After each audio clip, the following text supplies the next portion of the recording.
Assalamualaikum warahmatullahi wabarakatuh. Bertemu lagi dengan saya, Herman Jambek. Kali ini saya akan membahas tentang hakikat sholat bagian 2. Tapi sebelumnya, seperti biasa, karena ini sudah malam dan sudah buka puasa, yuk mari kita ngopi. Ngobrol perihal iman, ngobrol perihal Islam. Indahnya hidup jika kita nikmati dengan rasa. Jangan terlalu banyak berpikir. Kalau banyak berpikir, kopi yang nikmat pun tidak akan terasa nikmat.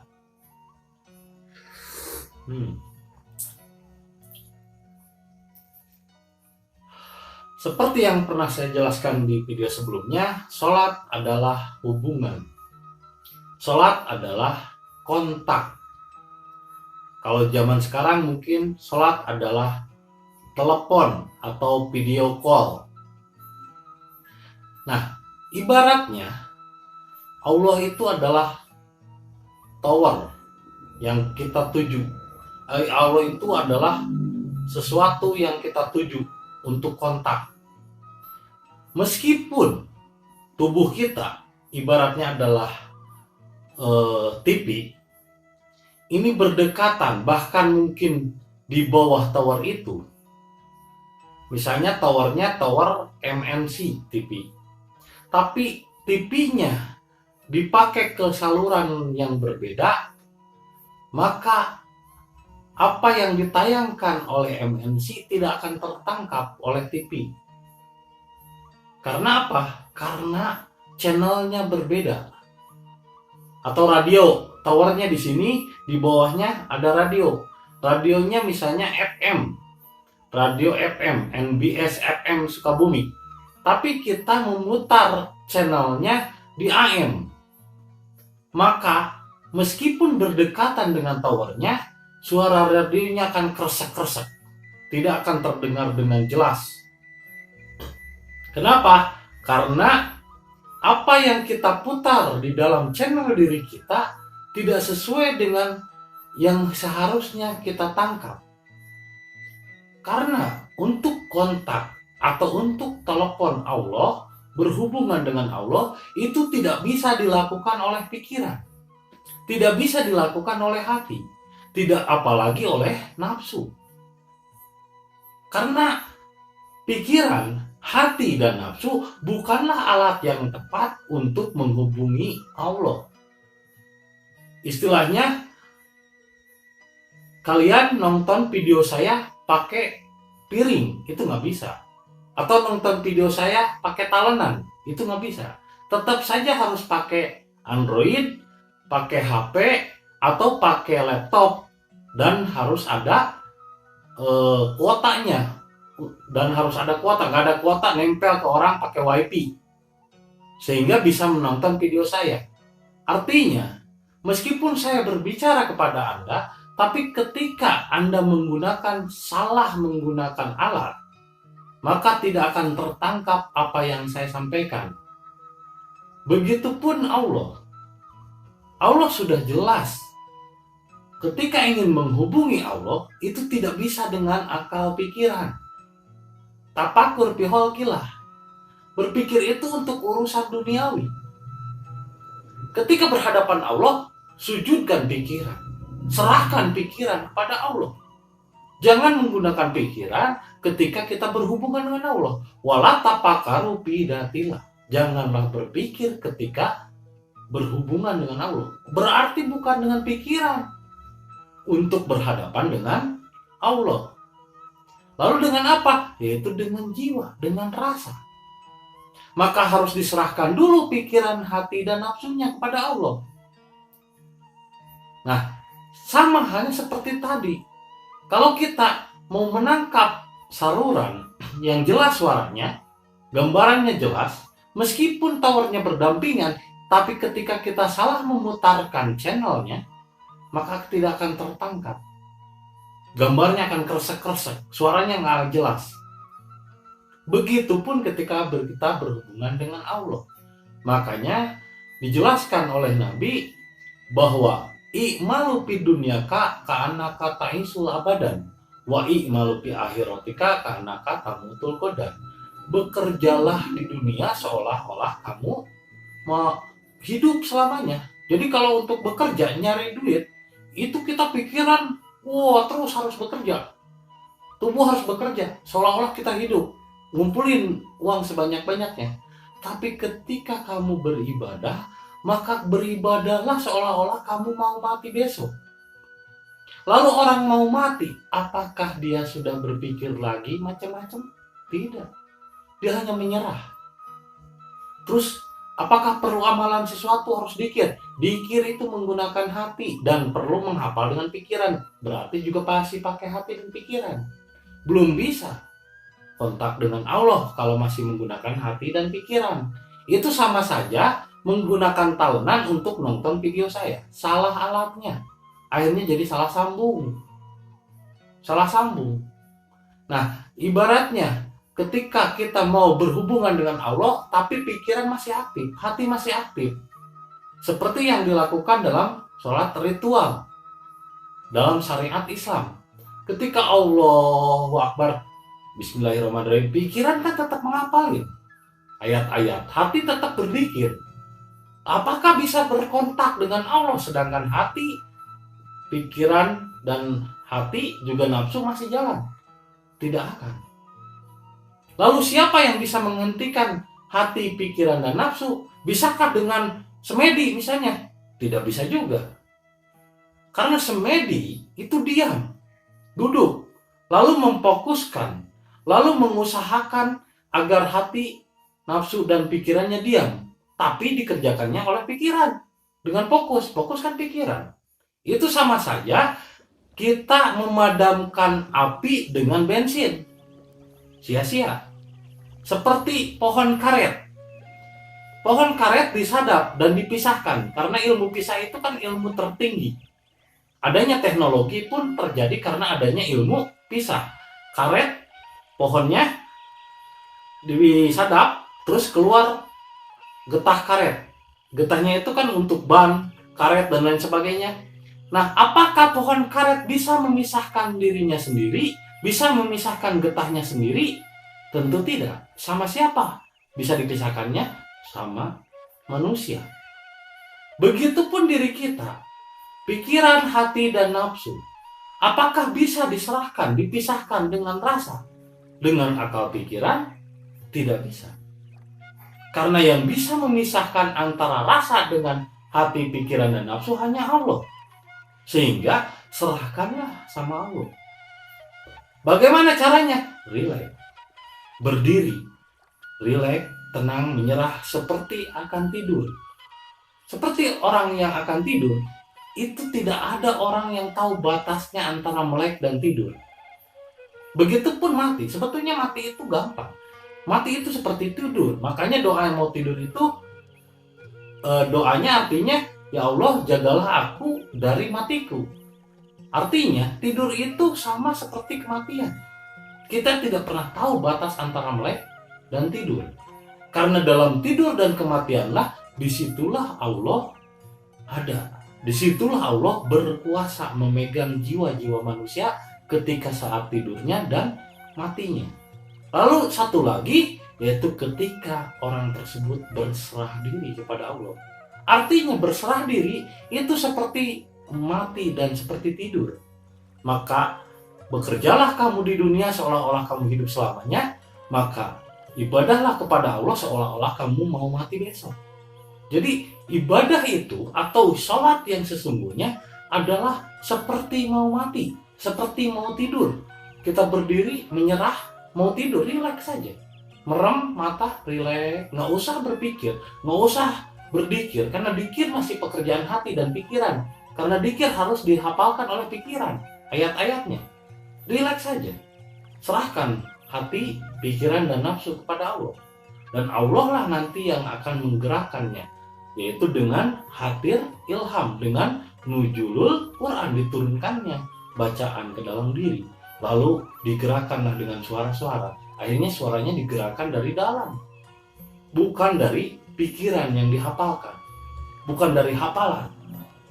Itulah perbedaannya sholat dengan ritual. Namun, yang sekarang pada umumnya dilakukan oleh orang-orang barulah ritual. Tapi ketika orang sudah terbiasa melakukan ini selama bertahun-tahun, di doktrin, di dogma, apakah kita bisa melihat sisi lain bahwa ternyata ada yang disebut sholat yang sebenar-benarnya? Sholat yang sebenar-benarnya adalah latihan kejiwaan. Tapi apakah kita bisa melihat sisi itu ketika kita sudah terbiasa dengan ini? Susah, karena kita masih memandang sebelah mata. Kita masih menganggap benarnya itu. Karena tidak ada opsi yang ditawarkan.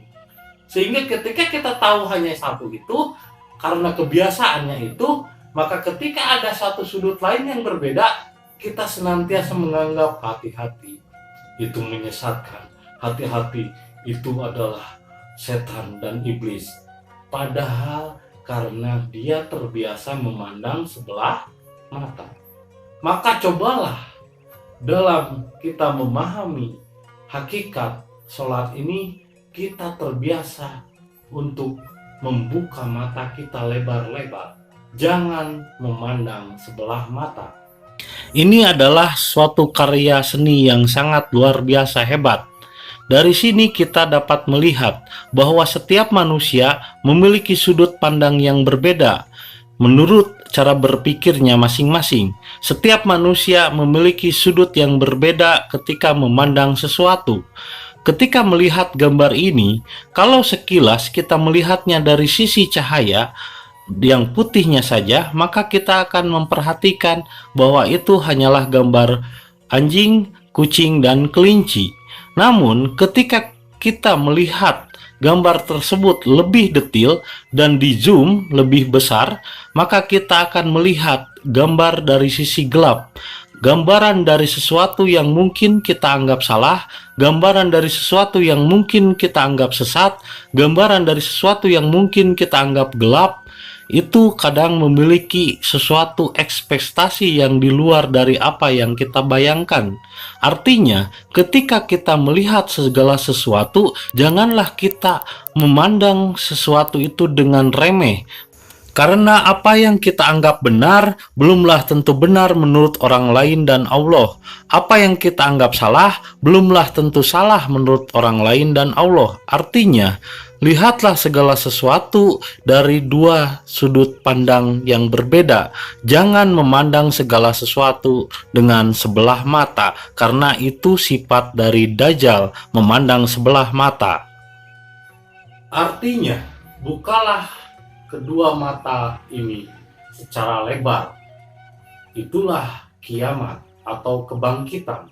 Karena pada hari kebangkitan ini, semua mata akan terbelalak, semua mata akan terbuka lebar, akan terbuka wawasannya, tidak terkungkung terus dalam doktrin dan dogma, tidak terkungkung terus oleh tradisi dan kebiasaan.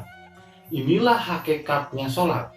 Hakikatnya sholat adalah berserah diri kepada Allah. Hakikatnya sholat adalah seperti mau mati besok, seperti mau tidur, hanya menyerah kepada Allah. Lalu bagaimana dengan sholat syariat, yaitu sholat ritual seperti kebiasaan orang Quraisy sejak dahulu?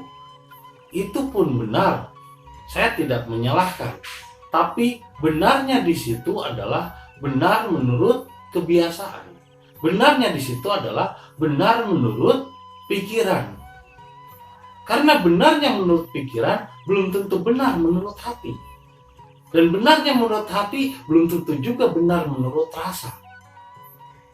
Namun kita harus menghargai kehidupan ini karena kita masih tinggal di dunia, sehingga perlulah kita menjaga susila yang baik. Perlulah kita menjaga akhlak yang baik. Walaupun sholat ritual itu telah ada sejak sebelum Ibrahim lahir, sebelum Nabi Muhammad lahir, tapi Muhammad tetap melaksanakannya dan membaur dengan orang-orang Quraisy saat itu. Karena apa? Karena untuk menghargai mereka dan karena Muhammad kasihan. supaya mereka tidak menimbulkan fitnah.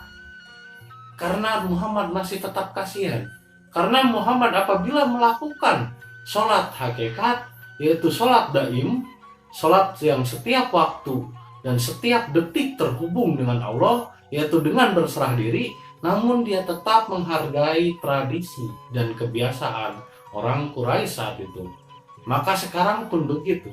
Ketika kita sudah mengenal sholat, hakikat, dan ma'rifat, namun kita tetap menghargai ritualnya syariat. Kita tetap membaur dengan masyarakat agar tidak menimbulkan fitnah, agar tidak menimbulkan segala macam tuduhan yang keji. Karena fitnah itu adalah lebih kejam dari pembunuhan, sehingga kita kasihan sama mereka. Daripada mereka menimbulkan fitnah, kita tetap hargai mereka, kita tetap ayomi.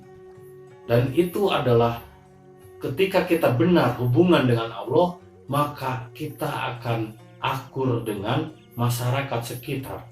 Kita akan tetap berbuat baik dan rukun dengan tetangga, tidak menimbulkan percekcokan. Janganlah melihat dari satu sudut pandang saja, maka bukalah mata lebar, lihatlah dari sudut yang berbeda. Buka kedua mata kita. Kenapa Allah ciptakan mata ini dua? Karena kita untuk melihat dari sudut yang berbeda. Yang satu melihat dari sudut syariat, yang satu melihat dari sudut hakikat dan ma'rifat. Jadi ketika pun kita sudah mengenal sholat, hakikat dan ma'rifat, maka jangan pula kita meremehkan atau merendahkan ritualnya syariat. Karena yang dilakukan oleh umat beragama Islam saat ini adalah ritualnya syariat. Dan itu pun tetap kita harus hargai dan kita tetap harus membaur. Itulah fungsinya akhlak, itulah fungsinya susila, akhlak yang baik. Innama bu'istu liutamima makarimal akhlak. Sesungguhnya Allah itu mengutus Nabi untuk menyempurnakan akhlak. Jadi kalau dikatakan mana posisi yang lebih tinggi antara akhlak dan kecerdasan, tentu bagi saya akhlak lebih tinggi. Karena akhlak itu adalah kebijaksanaan.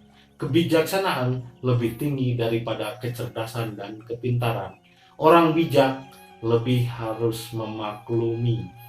Dan orang yang merasa pintar, merasa hebat, merasa dirinya benar, harus kita maklumi.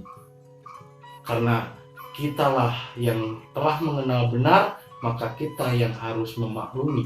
Bukan kita ingin dimengerti. Itulah orang bijak. Orang bijak itu bukan kita yang ingin dimengerti orang lain, tapi kita harus mengerti orang lain. Kita harus memahami orang lain. Kalaupun tidak saum, maka jagalah akhlak kita agar tidak memperlihatkan ketidaksauman kita di hadapan orang. Karena bukan tentang menghargai yang tidak saum atau menghargai yang sedang saum, tapi tentang menjaga perasaan orang lain. Itu lebih baik daripada kita memperlihatkan bahwa kita sudah tahu. Karena kita sudah tahu belum tentu kita sudah merasakannya. Maka gunakanlah rasa. Rasa itu adalah pintar merasa, bukan merasa pintar. Terima kasih. Semoga video yang singkat ini bermanfaat dan menjadi rahmat buat kita semua. Assalamualaikum warahmatullahi wabarakatuh.